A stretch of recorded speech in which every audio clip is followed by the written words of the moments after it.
So hi everyone, it's a real pleasure to see you, to welcome you to this Q&A for the upcoming Social Data School for June 2023 in Cambridge. It's going to be the first Social Data School that is going to be taking place in person in a couple of years. So we're quite excited about it. For this session, the Q&A, we're just going to go through a few things that we think are going to be helpful for you to submit your application. Also for you to consider a few logistics for your trip to Cambridge in case you get a place for the Social Data School.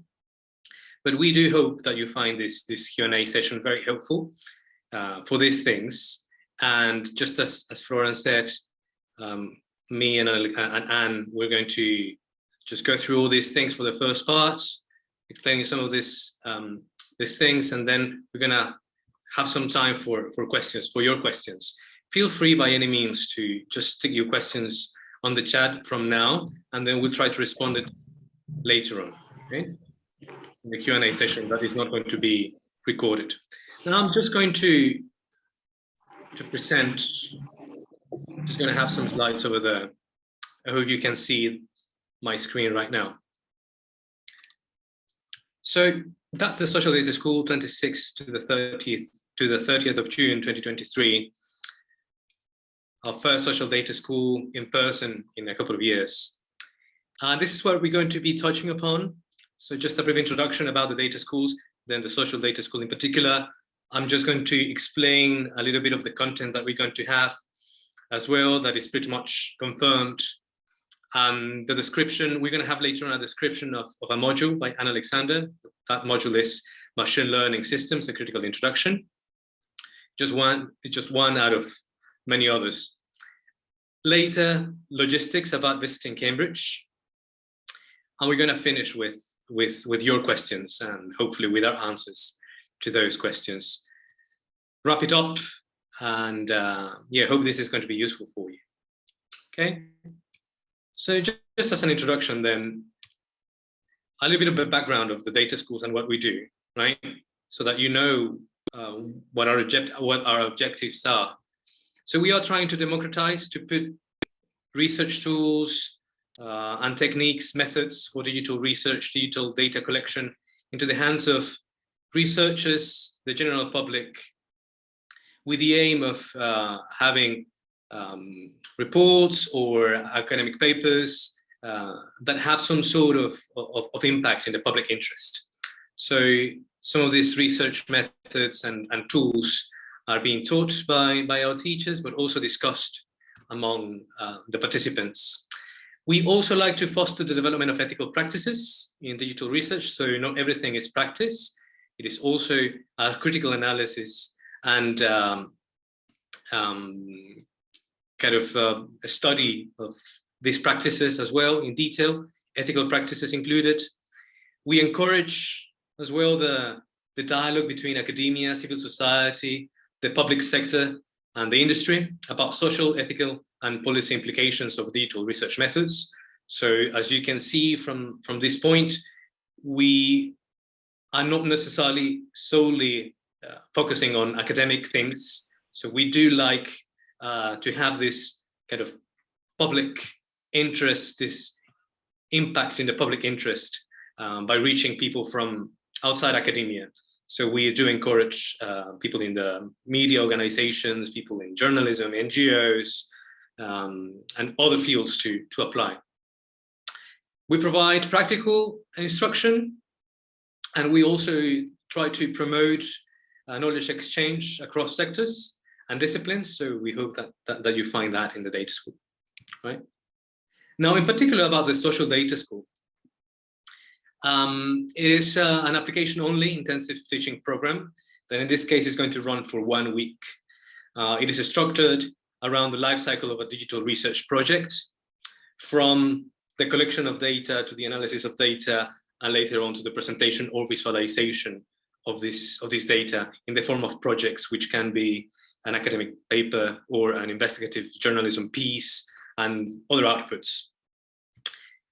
In this Social Data School that is going to run for a week, you're going to gain hands-on experience on data-intensive research methods from leading researchers, practitioners, as well as critically addressing theoretical assumptions about these practices. You will have tools, you have methods, and you'll discuss ideas to study how the social data is shaping and is part of our today's world and our environment around us, right? With a focus on the social, of course. One thing to say about the projects, because this social data school runs for a week, but during this whole week, we're going to be developing some of the projects that you're going to be presenting, even from the time of submission of your application. You'll be asked to present a project as part of your application. And this project has to do with the social, of course, right? And this can be either a project that you've been working on for some time now, or a completely new project. It can be an idea, but an idea that has some substance in it already, that will have some potential and feasible outcome over there. So what are these kind of outcomes or projects, right? These projects can vary really from academic research projects, which can be, as I said, academic papers, or even interventions with the community, can be a piece of investigative journalism, can be a report from an NGO or a union organization as well. And we can discuss about this if you want, if you have more questions in the Q&A session. But the projects that we've accepted in the past, so that you have a certain idea, include an academic project to study far-right discourses in social media, for instance, right? They were collecting and analyzing social media posts that had to do with the growth of far-right in some countries. We have also accepted a project that had to do with the development of a plan to ethically handle public records of companies, in fact, in the Global South. These are just some examples of the projects that we have accepted in the past. But as I said before, these projects can be something that you've been working on for some time, but they can also be new things, even just an idea, right? But if it is well presented, it has a potential to be accepted.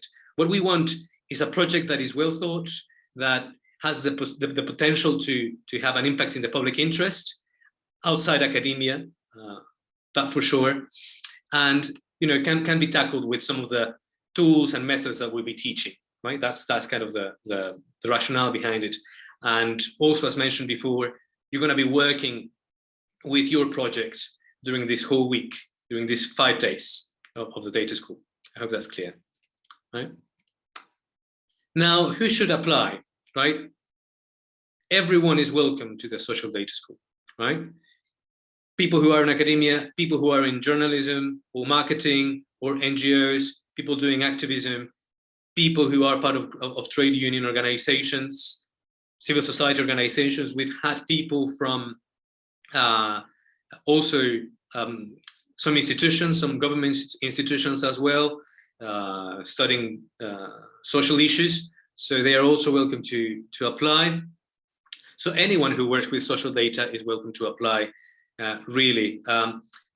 We are not asking for any proof of some kind of bachelor's degree or any kind of qualification, although we do think that people with an undergraduate degree at least, and some knowledge in computer science, not computer science, in managing computers, are suitable to apply for the social data school, right? But there is no formal restrictions for people to apply, in case you're thinking that, well, I don't have a degree in digital humanities or computer science. That's not really important. And also, you don't really need an experience in coding or anything, right? We're going to be doing a little bit of coding, but you don't really need to do, you don't need to have a coding experience at all. So that's regarding who can apply. Now the costs. We have a standard rate of £695 for the 5 days. That's the full price. We do have concessions. Those concessions are only five places. We only have places for concessions, £425. And we have 2 bursaries. The bursaries mean that you're not going to pay your fee. You should still pay for your own accommodation and your travel arrangements to Cambridge, but you don't have to pay the fee to join the data school. That's what the bursary means. And we have 2 bursaries available. So that's good news. It's we're going to promote it as much as we can as well.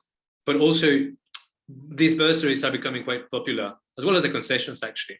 So we do encourage people to apply as soon as they can, because we're going to prioritize going through some of the concessions that are going to arrive to us by 13th of May. So if you're going to apply for a concession or for a bursary, we do encourage you to do it as soon as possible. So just to kind of break it down a little bit more, standard rate is applicable if you are part of an organization with paid staff, but you can apply for a discounted rate if needed, right? If your organization has a small number of paid staff or limited funding, or it is some sort of charity organization, we can consider it, but it's not guaranteed that you're going to get the concession rate, right? The committee will decide that. The concessionary places are 5. They are mainly for the unemployed, for community or unfunded projects. And again, this is going to be selected by the selection committee, right? In a similar way, the bursaries are going to be decided. A number of factors are going to be taken into account, including if we can diversify the composition of the data school cohort, or if there is a big need in the organization or your own research, right? This kind of factors can have some weight in the application for a bursary place. So we have standard rate, concession rate, and the bursary. And what does it include for each of those places? All of them have access to the same thing, right? So the fee covers around 23 hours of teaching, direct teaching sessions, spread over the week, 5 days. You're going to have access to online teaching resources as well in a virtual learning environment. You're going to have a space for discussions with practitioners of these research methods and tools, and with your peers. You should bear in mind that you will be with people from different backgrounds, but with great experiences as well. So you're going to be learning from your peers too. We're going to allow some time for this to happen, because we believe in horizontal education, and also that you, with the experience that you've also had things to teach to us. So we're going to promote that kind of space in a model that we have called incubators. Incubators because they will have to do with your project, but the idea is that you share methods and some of the tools that you may know with your peers as well, right? You're going to have access to troubleshooting sessions as well with the software or the tools that we're going to be using. It includes catering as well. We can offer refreshments and 1 lunch sandwich buffet per day. Just 1 lunch sandwich buffet per day, and refreshments, right? So in the morning and in the evening, coffee and some biscuits. We are going to have some vegetarian options and vegan options as well. So you don't have to worry about that too. Important, we're not going to provide any equipment, but it's a social data school, right? It's a data school. It's going to be hands-on. So you need to bring your laptop with you and ready to install software. In fact, we're going to let you know probably a couple of weeks in advance what kind of software you'll need to install of your computer, right? To be able to keep up with the classes. Wi-Fi provided as well, right, in the premises. Now, important dates for the social data school. You know, this is an application that is running on a rolling basis. So we are receiving your applications and we are deciding as they come, right? So if we fill up the places, we might close the applications earlier than 13th of May. 13th of May is our stop deadline, really, for bursaries and concessions. So by the 13th of May, we're going to be accepting these concessions and bursaries, and we're going to decide about all these places. Later on, we might still have some standard places. After that, we might be accepting some applications a week or a couple of weeks before the social data school starts. But we do encourage you to apply as soon as you can, because if we happen to fill up the places, we're going to close applications, right? The data school is happening on the 26th to the 30th of June, and you can apply by following the QR code over there, or just go to our website, cdh.cam.ac.uk.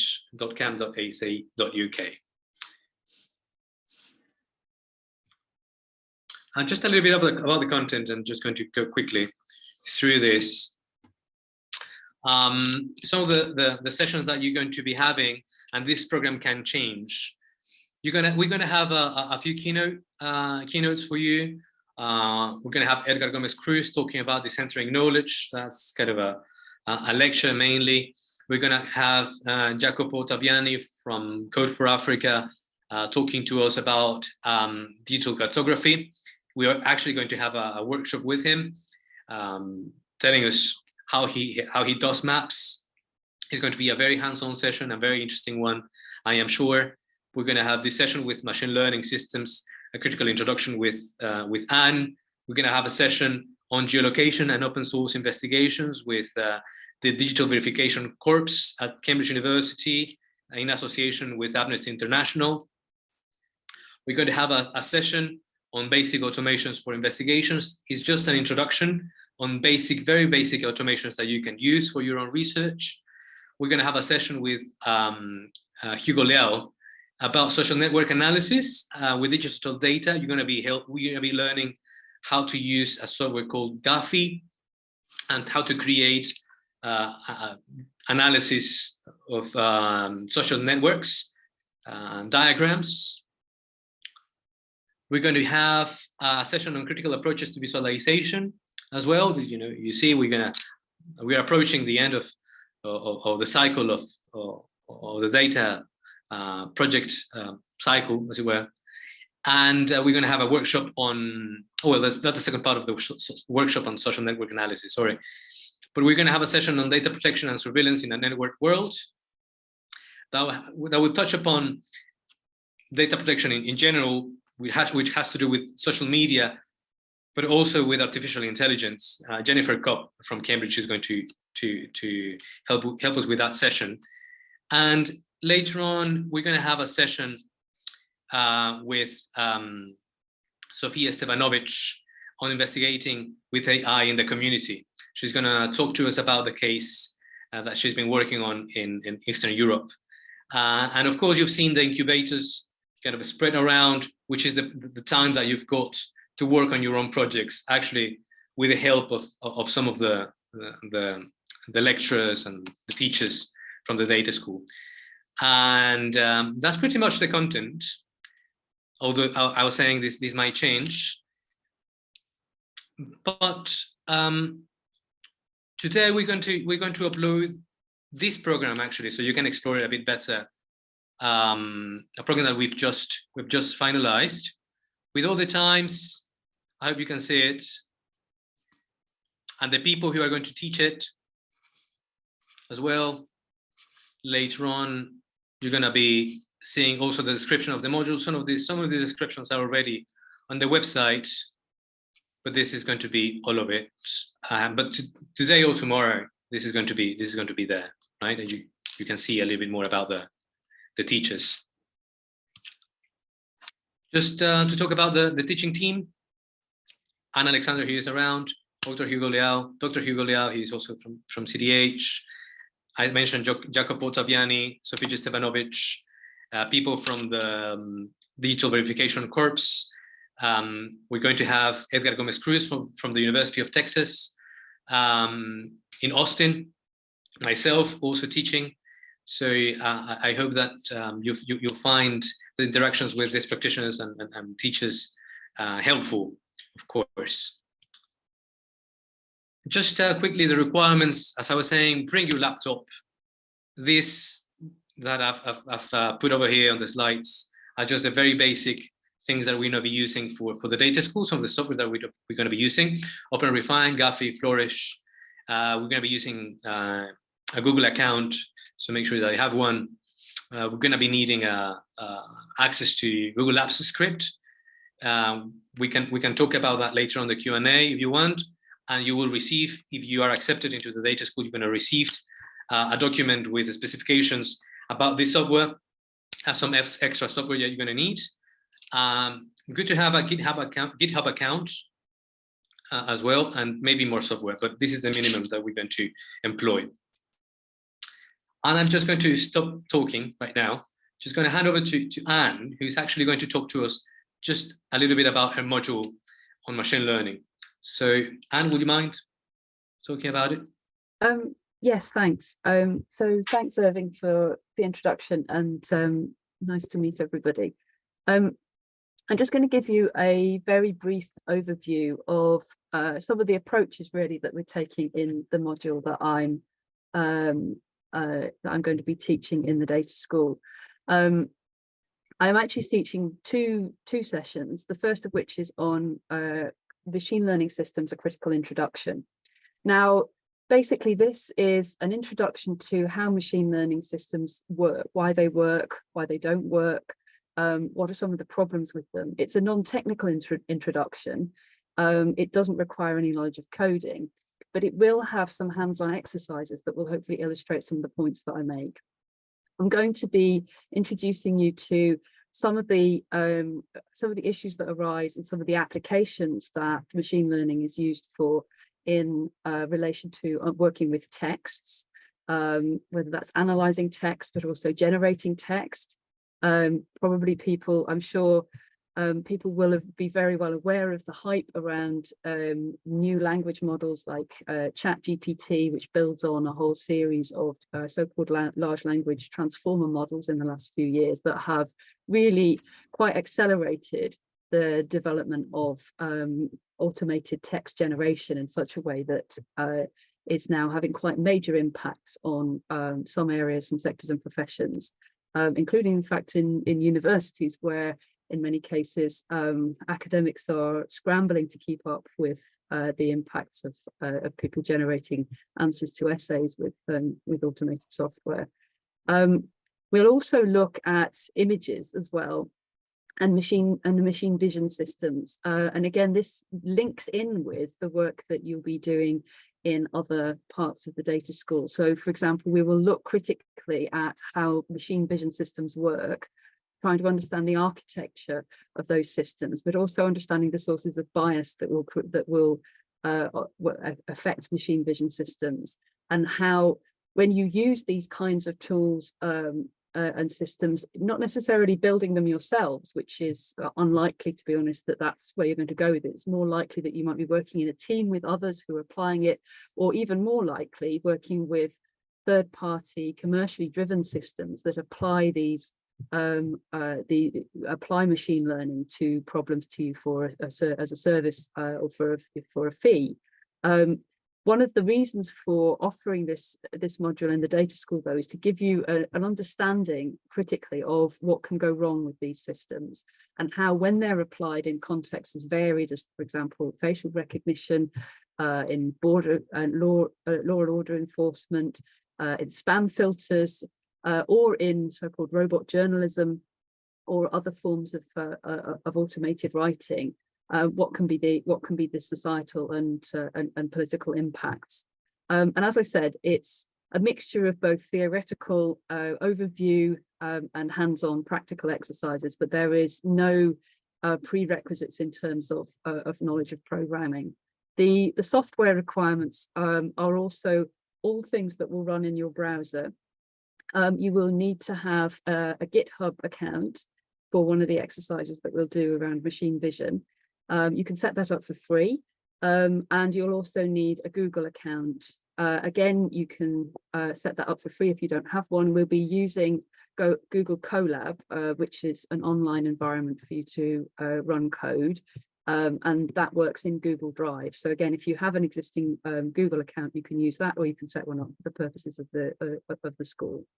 And yes, that's a brief overview. Oh, and in terms of the sessions on visualization, we will just be doing a very brief overview and some practical exercises again of how to visualize your data. And again, what are the kind of underpinnings of good practice in terms of developing visualizations that are that work well with the data to answer the questions that you need to. It's not won't be a very advanced class in terms of visualization. It's designed at introducing to a range of techniques, and again situating them in a critical framework. So I look forward to hopefully meeting some of you in June. Yeah, thank you, Anne. I think that your session on visualization is going to be really interesting, mainly because of the critical aspect of it, right? And some of the biases that you may find in visualization, etc. So I'm sure you're going to enjoy that session a lot, guys, actually. Would you mind, Anne, continuing with visiting Cambridge and what we'll need for that? Or just visiting Cambridge, they'll need to know. Yeah, sure. So in terms of actually visiting Cambridge, the data schools held will be on the Sidgwick site of the university. Sessions are kind of all day, so from about 10 a.m. to 5 p.m. We don't arrange accommodation or travel for you. You will need to book your own accommodation. There are some suggestions of places that you could go. Obviously, if you're local enough, you can also travel in. And we will be including some meals during the school, in the sense of during the working day we'll be providing lunch as part of the data school, but you'll need to make your own arrangements for meals otherwise. The one exception is that we'll also organise there'll be an additional cost for this, but we'll organise an informal meal for participants at a local restaurant. And we'll be in touch about that if you accepted on the school once everything's confirmed. Cambridge in June is nice to visit. Students will have largely left by that point, but there will be conferences and other activities going on. We again look forward to hopefully seeing you then. Please do ask if you've got any practical questions about the side of actually coming to Cambridge. Actually, sorry, Irving, should I say something about visas at this point, or have you got that later? I think that's probably important, yes. Yeah, sorry. So one of the things that we do flag up is that if you require a visa to come to the UK and you're accepted on the data school, we can provide you with a letter of support detailing the fact that you've been accepted on the data school. Though you will obviously need to pay the visa costs yourself. We also guarantee that if you are if you're accepted on the data school and you're turned down for a visa, which means you cannot come to the data school, we will not charge you your data school fee, provided you can provide us with the letter of refusal from the embassy, from the UK, because we understand that it's often very difficult to get visas, and that there are quite stringent requirements in terms of documentation, and that many people fail to get visas for no fault of their own. So, but we would, if you believe if you want to come and you think you will need a visa, we encourage you to apply as soon as possible, and to potentially flag up on your form that you'll be requiring a visa, because we will take some time for, we will need to prepare a letter for you, and you would also need to leave enough time for the visa application to take place, which is usually at least 6 weeks, but do check on the relevant, the Foreign Office website about what the visa processing times are.